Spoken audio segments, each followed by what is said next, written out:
Absolutely. Well, family, look, I talked him up early in the program. I told you that we were going to have a former congressional staffer. He's a Yale and Princeton grad, Montgomery County resident, who recently had, and I want to talk more about this with him, the largest philanthropic initiative in the country that identifies and expands proven effective social programs. And he now looks to become your next governor of the great state of Maryland. Jon Baron has joined the program. Mr. Baron, welcome to the Political Regulators. Thank you. It's a great pleasure to be here. Thanks for having me. Oh, thanks for joining us. It was interesting. You were impressing me. We live streamed the Black Caucus, Black Agenda affair a couple weeks ago when you were there. Right. And your speech kind of got to me. I didn't know you before then. They call me Mr. Politics for a reason, but I was like, hey, I don't know. People were asking me like, well, who's this guy? And I'm like, I don't know. It's the first time I've heard from him, but you seem to have built your career somewhat in politics as a staffer with the Clinton administration for some time. Your wife, Jessica, worked for the Obama administration. I guess you're kind of knee deep in politics. Tell us, just starting off, why do you want to become governor of the great state? And why leave all that great stuff to become the governor and get attacked every day from right-wing media? Well, all right. Here's why I'm doing it. Because in many areas, longstanding problems in our state, we're just not making progress. So to give you an example, our poverty rate today is 9%. You know what it was in 1995? It was 9%. Because for low and moderate income Marylanders, they've seen stagnant wages for decades now, while income inequality has been growing. Another area, education. More than a quarter of middle school students in the state of Maryland can't read at a basic level. More than a third can't do basic math. You know what those numbers were 20 years ago? They were exactly the same. In healthcare, costs keep rising year after year, squeezing household budgets. All the problems that I just described, they're that much worse for Marylanders of color. It seems like everyone has had a new plan to solve these problems, but it's been decades. We are still mired in many of the same problems that are harming the lives of millions of people. So that's the central problem that I jumped into the race to address. We need a very different approach. You could roll the tape back to the gubernatorial elections of the 1990s. They're all talking about the same problems. The urgent need to improve the schools, especially in Baltimore. Then it was the cocaine epidemic. Now it's the opioid epidemic. We're stuck. Now, as you mentioned, my career has basically been devoted through philanthropy, in government, when I was in the Clinton administration, in philanthropy, to a new problem-solving approach where we test many different solutions, see what really works, and then expand those that work. It sounds like a fairly straightforward concept. It's called evidence-based policy, but really it should be called common sense. But that is the concept we worked with the Bush and Obama administrations on and got some major reforms enacted into law that produced big gains in education, earnings, and healthcare. I've been an appointee of Democratic and Republican presidents. I've been twice confirmed by the Senate. This is the approach that I'm going to bring to Maryland as governor. So when I'm governor of Maryland, we're going to do what's been tested in the real world and proven to work. I can give you a couple examples if that would be useful, quick examples. First one, we're going to provide high quality tutoring to every struggling first and second grader in the entire state of Maryland, because it's been shown to move them up toward grade level early before their problems become serious in later grades. We would do it by engaging the community, including retirees and recent college graduates, to become tutors for a modest stipend as a public service. One other example, we will partner with businesses across the state to provide effective job training to every young adult in Maryland who wants to advance. If it's done right, job training can be extremely effective, increasing earnings for low-income young adults by as much as 40%. But the key is to focus the training on fast-growing industries like healthcare or information technology. And second, to work very closely with local employers to design the training the employers then provide paid internships to the trainees. So under my plan, the state's going to pay for the training, the businesses pay for the internships, the economy gets skilled workers, everyone benefits. So those are two illustrative examples of tested and proven programs we would bring to expand statewide. But the main theme of my campaign is that if we just continue doing what we're doing, we're going to be here, we're all going to be here in another 20 years. We'll still be talking about the same things. We'll be facing the same problems. To make progress, we have to zero in on what's tested and shown to work. My theme, the theme of my campaign is let's do what works. Well, when you talked about the tutoring for first and second grades, well, my prior profession, I was in early childhood and child psychology. And so I would agree wholeheartedly about the tutoring for first and second graders to get them to the point. And I'll give you an example of a relative of mine who was struggling last year with COVID, with being home and being online, but he had someone there with him, his aunt, she's from the old school. She had the ruler, but he also was in tutoring. And you could see that his parents had to pay for, but you could see the growth of him this year in the third grade, that he is exceedingly doing well. So it made that difference. When my children were that age, we paid for Sylvan Learning, which was an arm and a leg, on top of, paying the tuition that we paid, but they had the tutoring where they were weak to strengthen them on top of their father and myself working with them. So that's a really good example. And that's what I thought based on, but the difference 20 years ago and today, and having the same problems, you have more money today than you had 20 years ago in the schools. They have a whole lot more money now than they did 20 years ago to institute some of that. I thought with some of this COVID money that they would have done that. The schools have had, and this is an argument in a debate that I've had with some public officials when I talk about, well, where's the accountability with all the money that's going into the school? And they don't want to hear that. They keep going back to, but we need more money. No, you need accountability. So I agree with that. On the second point you made, a great point. We have a couple businesses who are members of the Maryland Minority Contracts Association took it upon themselves to create a training program, because not only infant IT or health, but in the infrastructure industry, in construction, there's a dying need for training. One of our members, because he's in the plumbing industry and he also does underground utilities, created a curriculum, went back to the school system, is paying young people as interns and paying for the school that he created. But here's what the difference is. He's having a challenge because he believes in, if you're going to do underground utilities, you got to go down in the ground. You got to go down on the ground. But he's having a challenge because these kids, they don't want to get dirty and go down in the ground. They go to Mervo, they're in a plumbing program, but they don't want to get down and get dirty. And their parents don't want them in the summertime when it's hot to get in the ground and get dirty. So he's now having a challenge because he has a number of these young people who have dropped out of the program. So, so you can provide the training, but there's a disconnect. Now, one of the things that I see as governor, and this is one of the challenges that I've told some of the other candidates when they philosophize about equality and social justice and all this, I say, hold it, wait a minute. You have agencies that you need to get straight that are dysfunctional. The governor is responsible for these agencies and who you put in as secretary and blah, blah, blah, blah.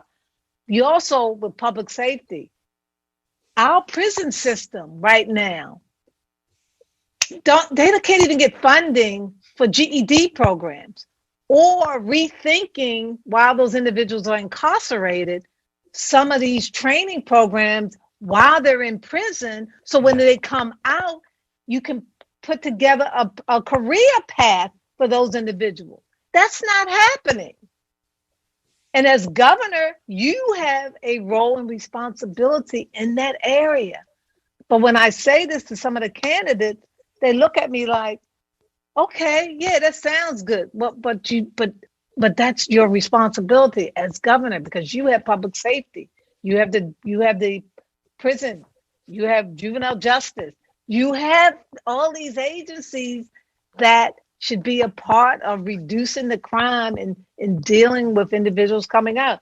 Yeah. So I agree with those 2 points you made that are definitely, because everybody wants to talk about universal preschool and kindergarten, but you are right on point with the tutoring.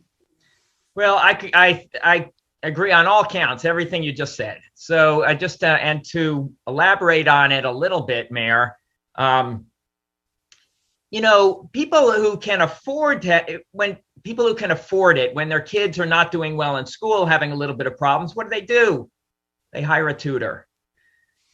Why shouldn't we provide that kind of service to every child in the entire state who is struggling in early elementary school? Because that is the point in kindergarten, first grade, second grade, even third grade, where if you can get them off on the right foot, you can get them up to grade level, you can have them feeling like they can do this, like they can succeed in school.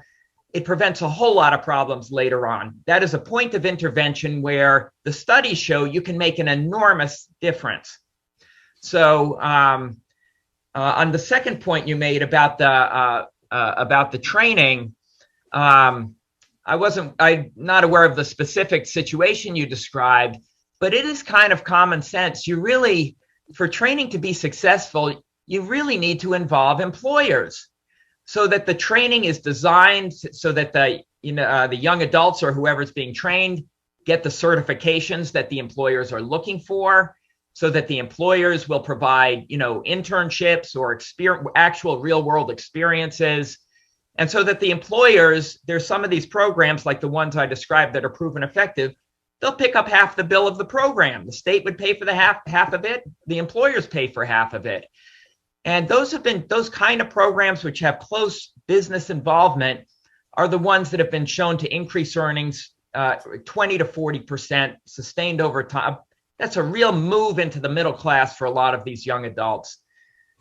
So that's why this particular company, who's a very successful company, wanted to give back and work with young people who are in the vocational programs in schools to incorporate this, because underground utility is a huge industry to be successful, not only in earning more money, but even ultimately creating your own business.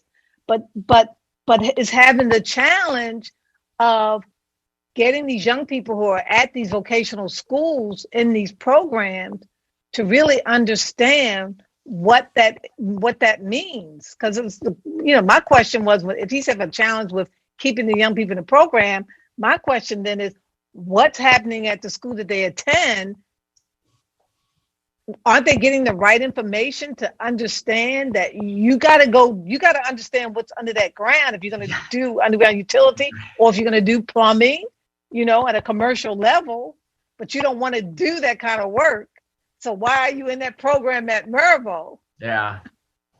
Well, a real world experience like that, it teaches you discipline if it's done right. What you have to do. I do want to also on the people who are in prison, the point that you made there about giving them the skills. My philanthropic team funded I agree with you entirely. We can't just, we have all these people coming out of prison for everybody's sake, for their sake, you want them to be able to succeed in the workforce, return to a normal life. From the, everyone's standpoint, public safety, you don't want them to return, to commit other crimes. So giving them the skills they need to succeed is very important. One of the programs that my philanthropic team funded in partnership with the state of Pennsylvania is to provide Pell grants for people in prison who are soon to be released, so that they have the funding to work with colleges, sometimes they're community colleges, to take courses, get educated, get training, so that they'll have those skills when they get out. And we funded that program along with the study to see what the effect is. That's still ongoing, but we need to be testing and expanding these kind of skill training, education for people in prison, so that they can succeed on the outside. Yeah, well, the problem is they removed education from the penal system. It went from the Department of Rehabilitation now to the Department of Corrections. So there's no longer rehabilitation going on within the prison system. And we fought for years just to give voting rights to those formerly incarcerated. And fortunately, Maryland has been leading the way on that across the country to be where we're at. Now, one of the things I do want to bring up, during that Black Agenda event with the Black Caucus, they challenge you to have on your website what would be your Black agenda as governor. And you do have on your website an agenda for Black Marylanders. A synopsis of that, what would be your vision for Black Marylanders as the next governor of the state of Maryland? Well, that was an important challenge. I would point out that my entire career has been focused, what you described in the beginning, on addressing social and racial gaps in education and economic opportunity. A lot of these programs that I described, the ones that I've worked with the Obama administration to expand, the ones that in philanthropy, my philanthropic team expanded, like the Pell grants for people in prison. A lot of the people who would benefit are, most of them serve underserved populations, including people of color. So, for example, one of the job training programs that I'm proposing to expand, that I described earlier, that work closely with businesses focused on fast-growing industries, it's been shown effective for young adults, 80 to 90% of whom are young adults of color, and they're low income. In college going, we funded, and by the way, my philanthropic team funded the expansion of one of these programs from the Bronx, where it originated, to Silver Spring. It's since expanded to Baltimore. It's called Perscolas. So it has a footprint in Maryland now. We would expand it, on a much wider scale, so that every young adult in Maryland has access to these kind of high quality programs. Just to give you one other example, there's a program called Bottom Line. Again, this serves young adults, primarily young adults of color, who are capable of going to college, meaning they have a GPA, grade point average. They're good high school students, a grade point average of 2.5 or higher, but their parents did not go to college. So they would be first generation college students. They're from low income backgrounds. And what this program does, it provides them with an advisor, a mentor, who helps them navigate the college application and selection process, so they choose a college that they can afford and that is appropriate for them and where they can succeed. And then the advising continues during college to help them navigate academic challenges and financial aid and the rest. It's been shown to increase bachelor degree completion for these low-income first-generation college students by 9 percentage points. It's a very inexpensive program. We should be doing this everywhere in the state of Maryland. So these are the kinds for low-income, for people from disadvantaged backgrounds, primarily underserved populations, including many people of color. These are the kinds of things that could make a major difference in economic opportunity and educational outcomes and life outcomes for so many of them. It's interesting. You talked about Perscolas, and I looked it up, and they deal with IT support, cybersecurity, AWS restart, which a lot of people don't realize, and I didn't even realize. So I was talking to our engineer, Jason, who's on here. He was just telling me today, matter of fact, about the AWS, the cloud stuff that he's doing and the certification training he's doing with Amazon, who is getting billions of dollars in this and taking the information for businesses and putting it into the clouds. So if that program is in Baltimore and in Silver Spring, and right, we really need more of that, because I don't know if he's involved in that one per se, but that is a huge industry that can really change lives. Again, you start out at $80,000 to $100,000 a year in though many of those courses after you take that certification. So that's interesting. I mean, you're absolutely right. Businesses they need these kind of, it's not just, this is not just helping the students. This is things that businesses need high skilled workers. So this meets everybody benefits from this type of program. It benefits the entire economy. I would also mention one other aspect of this. We do want many kids who can go to college. We want them to do it. We want to encourage it. We want to make it possible for them. But many young adults don't go to college. In fact, most do not complete college. And we need a way for them to get the skills and the training that they can have to succeed in the workforce. There needs to be a path for them. And this kind of job training, Perscolis is one great example. This is a path for them. Many of these students have completed high school, but they have not gone on to college. It's very intensive training. It takes about 6 months of intensive training, but then they've got the certifications and the placement, and they're in a job that really pays well. But what has to happen, and this is so important, and in high school, when you enter high school, we have to begin at that point to work with these young people for them to start mapping out and exposing them into different areas so that they know that this exists. We have young people now that graduate from high school who have no clue in what they're going to do. And that for me is unheard of. I went to Northwestern High School. Everyone, all 999 students that graduated from, at that time, it was the convention center, because it was so many students, knew a path if they were going to go into the workforce, if they were going to go in the military, if they were going to go to college. Everybody had a path. I did the last graduation before they closed Northwestern High School, and I ran into a young man. He had no clue what he was going to do. I was like, how do you graduate and not know what you're going to do? Yeah. And it just so happened he knew an industry. He was interested in an industry that I was involved in. And I was able to get him connected with a company, and he had to do an internship. And after doing the internship, he helped to build the first 21st century high school in Baltimore. But I only stopped him because he had a shirt and tie on.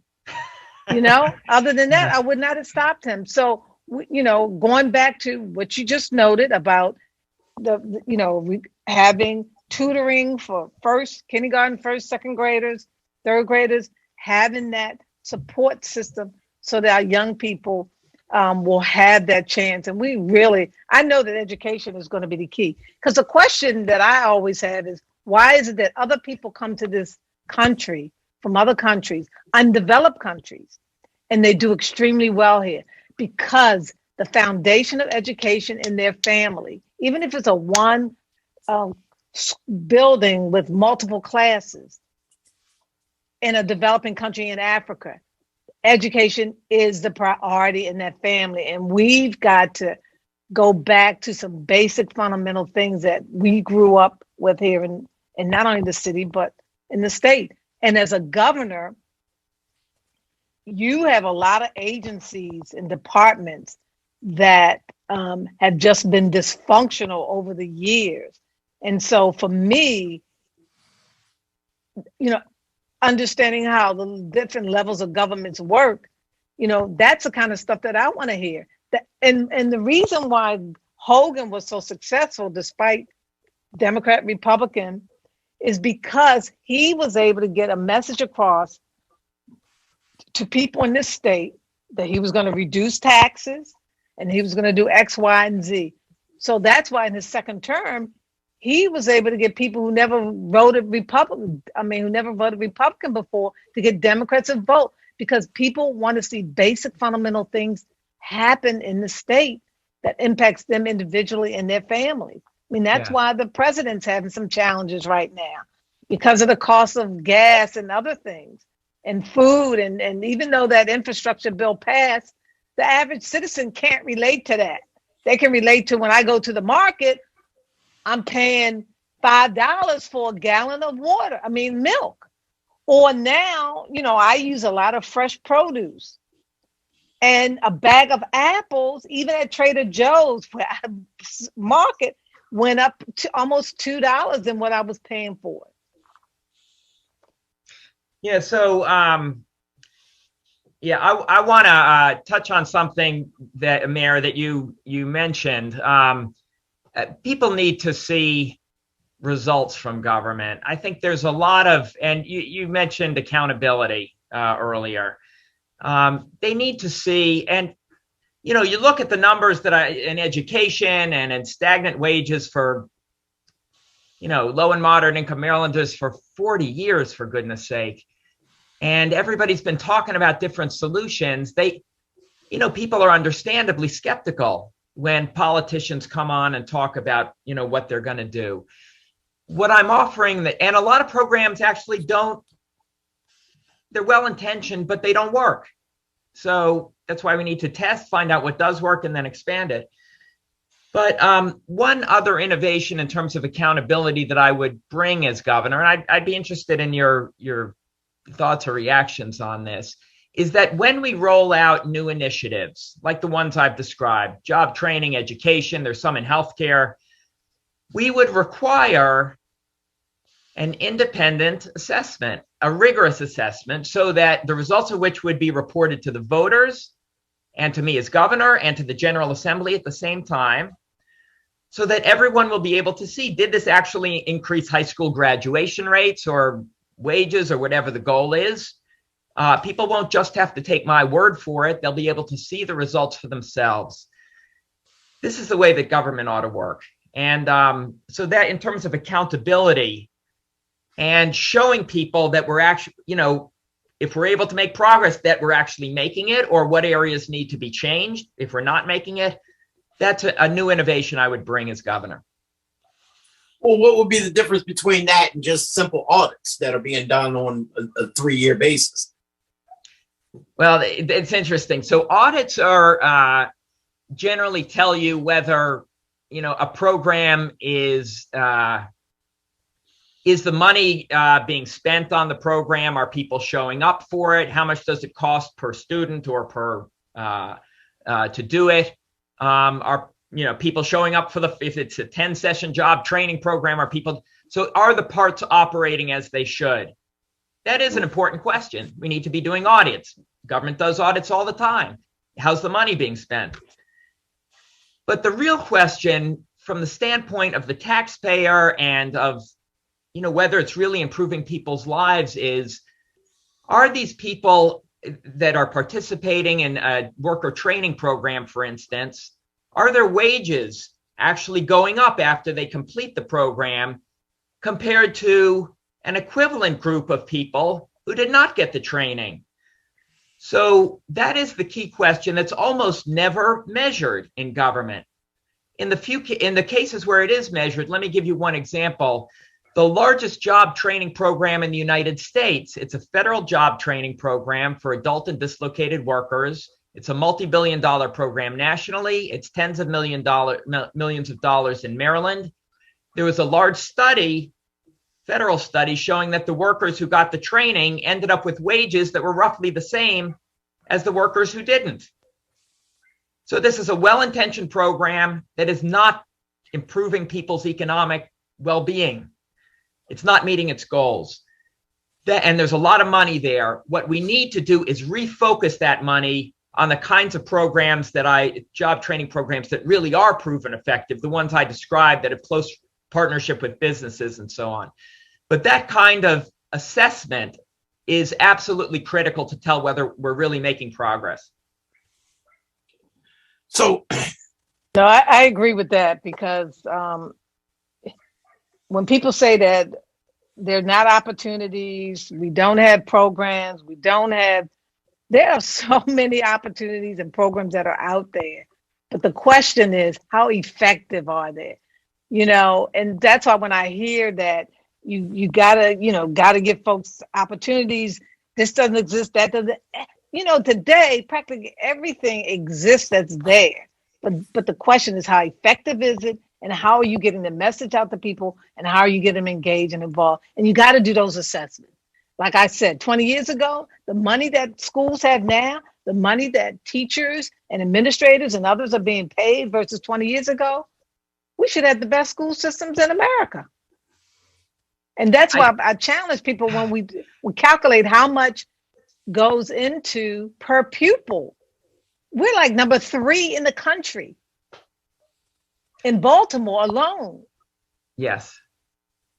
I could not agree with you more. And I think this is a very important point that you just made. In the 2000s, Maryland saw a major rise in education spending as a result of the Thornton Commission and other changes. Per pupil, money went up the average per pupil spending on education in the state of Maryland went up 40% during the 2000s after adjusting for inflation. That's a very, very, very big rise. But it didn't, the numbers stayed flat. There was not, it did not achieve the hoped for results. That's what the Kirwan Commission found, that the Thornton Commission reforms didn't work. Money is a piece of the issue. Obviously, you need money to fund a lot of these programs, but it's more than that. The money needs to be focused on programs and policies that actually deliver results. They're not just well-intentioned, they're not just logical sounding, but they've actually been tested in the real world and shown to make a difference. Tutoring in the early grades is one example. I've provided a couple other examples. Another one, Mayor Dixon, touching on your earlier example of giving students in high school a path forward, is career academies in high schools, smaller communities in high schools that have a career theme that students can join if they're interested, and they learn a trade and they work with businesses during the summertime with internships. They've also been shown to be very effective in increasing long-term earnings by about $2,500 per year after they get out of high school. So we need to, it's not just a matter of money in many cases. The money has to be spent on programs and policies that actually deliver results and improve people's lives. So with that, because the governor recently vetoed legislation that the General Assembly passed, multi-billion-dollar education reform effort, the blueprint for Maryland's future, it was dubbed, based off of Kirwan. And that was a ton of money that's going to go to education. Based off of your assessment, would you have been in favor of that? Would you, as governor, sign that into law? I do support an increase in education spending. But the critical piece that I would bring in the implementation of the blueprint reforms is this focus that I've just described. The money just can't go out the door the old-fashioned way.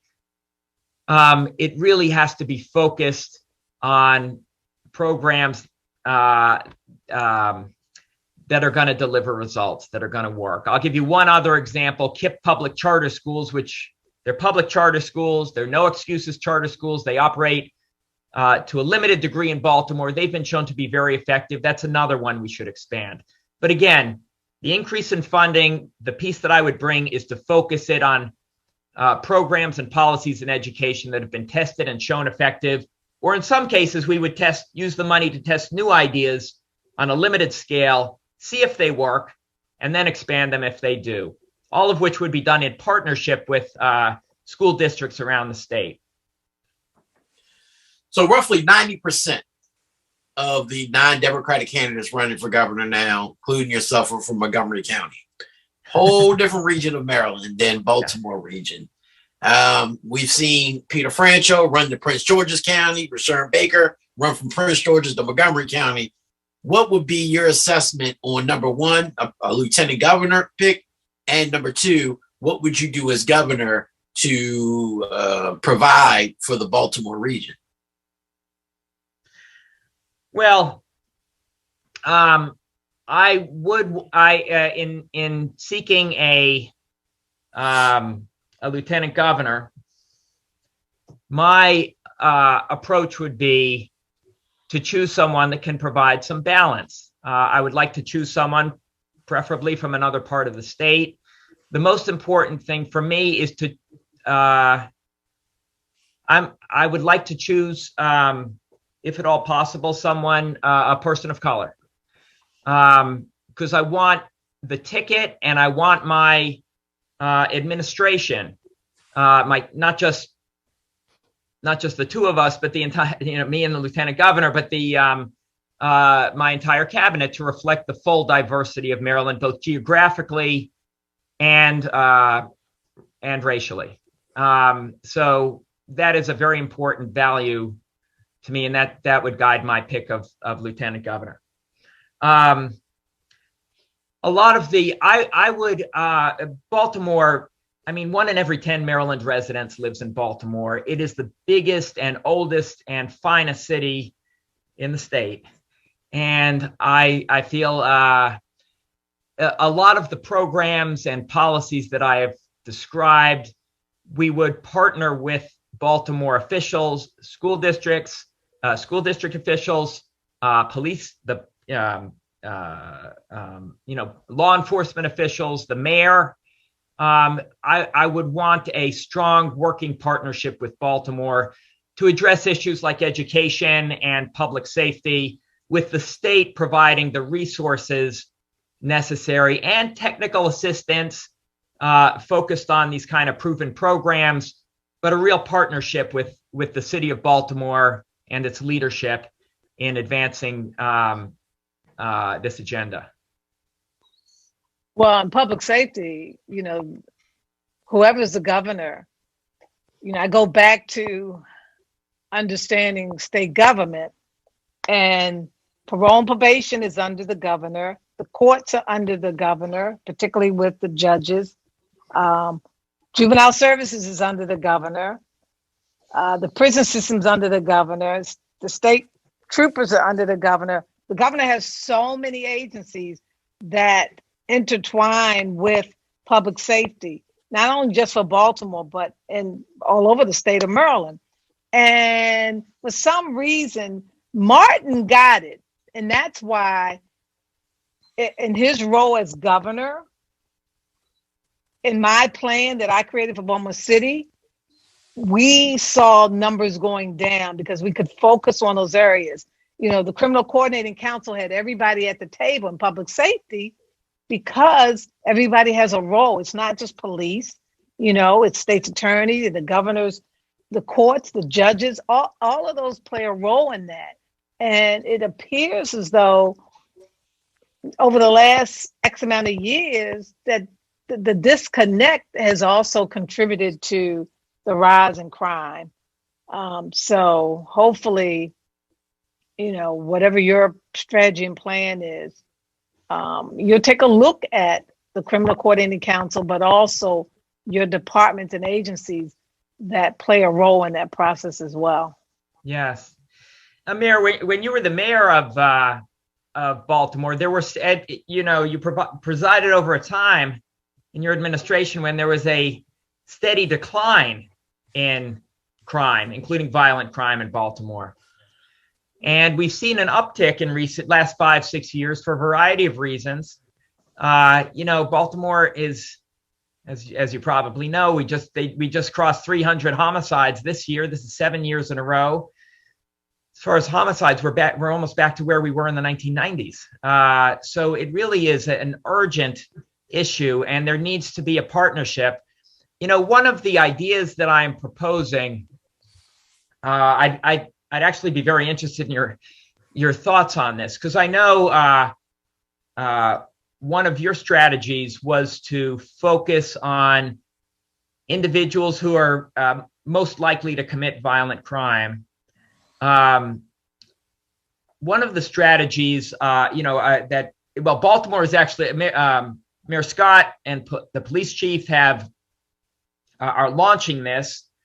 I think it's a great idea, and as governor, I would provide resources to help make it successful. It's called Focused Deterrence, where it's a strategy that recognizes that the large majority of violent crimes are committed by a relatively modest number of individuals, people who are repeat violent offenders, and often they are gang involved.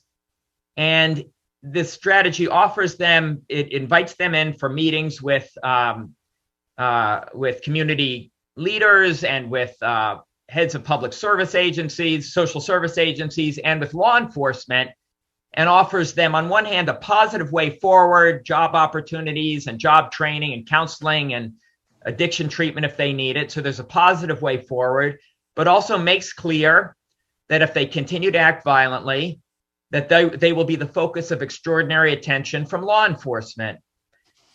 This is a strategy that's been done in a number of places. In Oakland, California, it was associated with about a 50% reduction in the homicide rate over a period of years. So it's something I'm very encouraged about, and that this is one of the examples of a promising program from elsewhere, that approach that we would support and partner with the city of Baltimore in implementing. So that's one idea. I think if you have any thoughts on that, I'd actually I'd be very interested. Well, I mean, we had a deterrence program back under my administration. Actually, a young man who I want to bring on our podcast was in the program in 2008, and he ended up going through the process, and now he's written 5 books, and he's on a straight and narrow path. So it can work if you make sure you have the right pieces in place. It can work, and you have to have some consistency with it, and you have to track it, and you have to also send that message that we're not going to tolerate, just creating a program or, contracting out a service just for a group to be able to get grant money and then not be effective. And so, yeah, I support it wholeheartedly. We put that type of a initiative in place.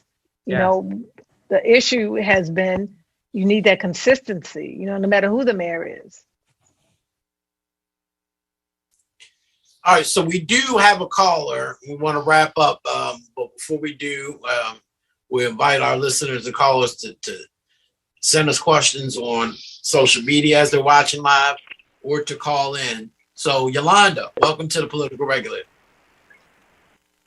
Hello. How are y'all doing tonight? Just right. I have a couple questions for Mr. Jon. I can't call it. Hello, big sis in the struggle. I have a couple of questions for Mr. Baron. I want to know what is his ideas on prison reform, and do he plan on taking the parole out of the governor's hands?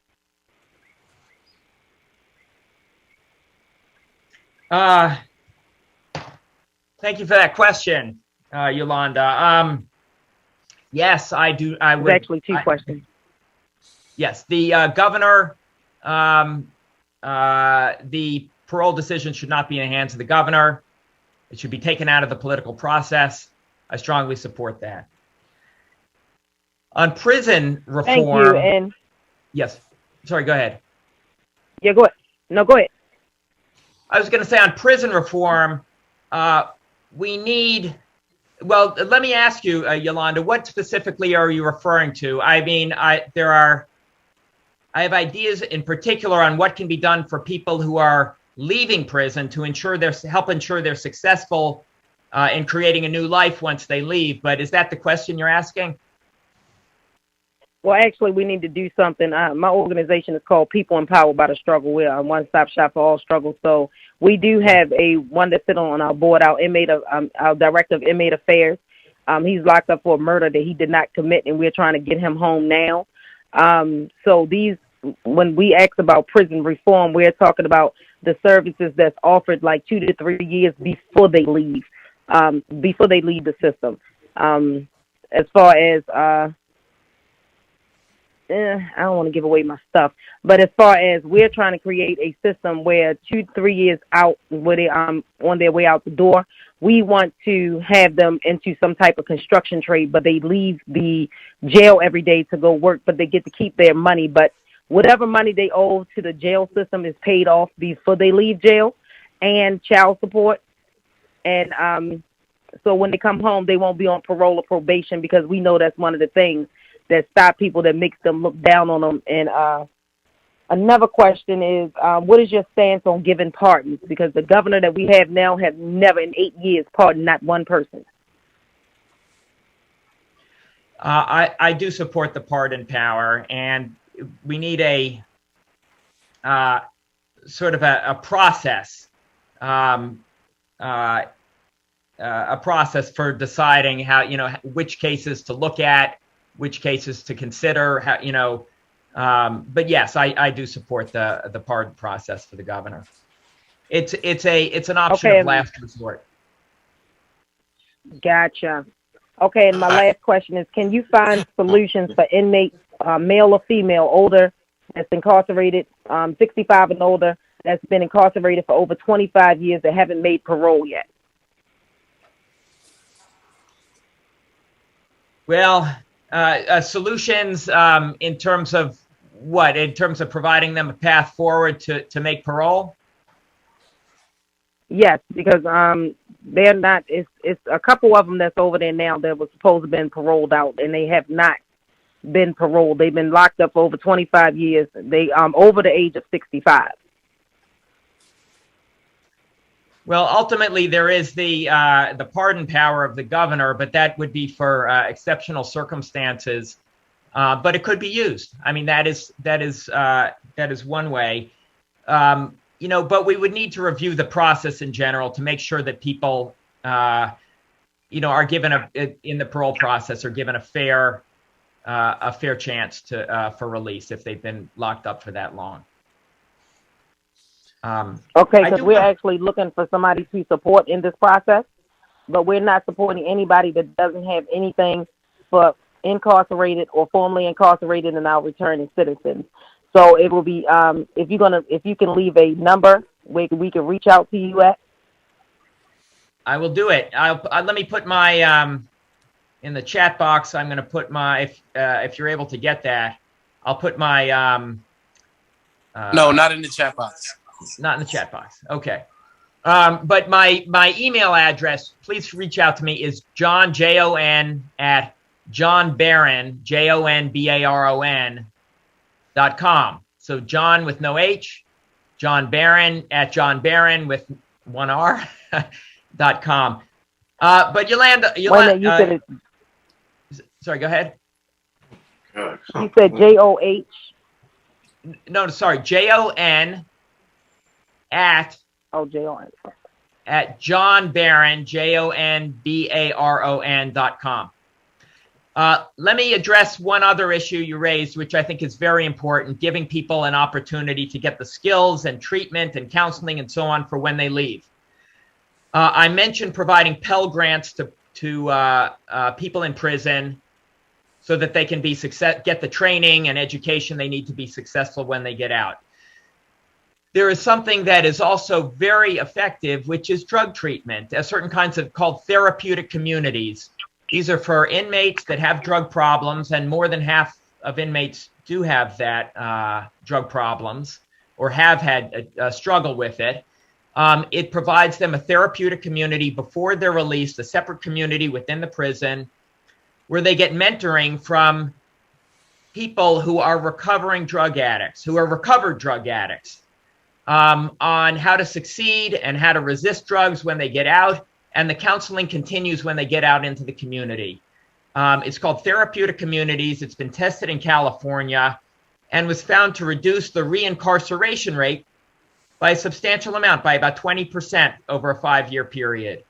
So between providing the skills on one hand, as you're describing, and education, Pell grants, and so on, and providing drug treatment and counseling to help them stay off drugs, there are a number of either promising or proven strategies that we should be expanding. Okay, gotcha. All right, Thank Mr. you. Baron. So we want to thank you for joining the program this evening. For those who are watching, listening, and they want to find out more about you and your run for governor, where can they go and get that information?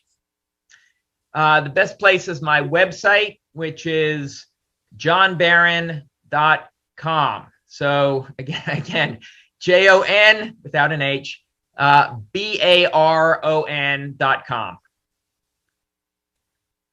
All right. Well, we want to thank you for joining the Political Regulators this evening. I'm sure we'll talk to you again before the primaries come about later next year in June, and wish you all the best on the campaign trail. I really appreciate the invitation to be here. I've enjoyed talking with both of you greatly, and I look forward to coming back at some point. Thank you for the opportunity. Great. Thank you.